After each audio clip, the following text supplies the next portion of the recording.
Today I will show you how I debone a chicken thigh.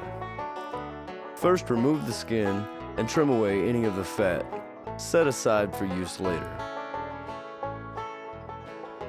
Next, find the bone and make the first incision, usually between the muscles.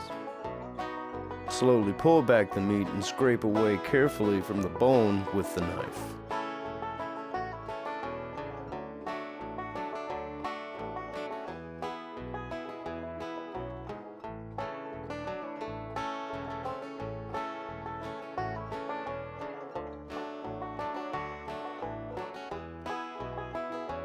You may have trouble around the joint areas, just cut them away.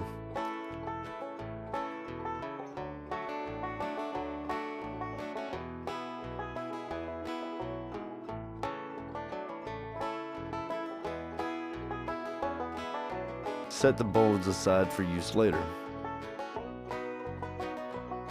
Now that you have your chicken thighs deboned, you can use them in your favorite recipes. Take that bone and skin from earlier, toss them in a pot, and simmer them on low for a few hours. Careful not to burn yourself. Strain this and pour it into jars. This will keep in the refrigerator from 3 to 4 days, or frozen up to a few months. Remember always to wash your hands before and after handling meat, and practice safe knife techniques.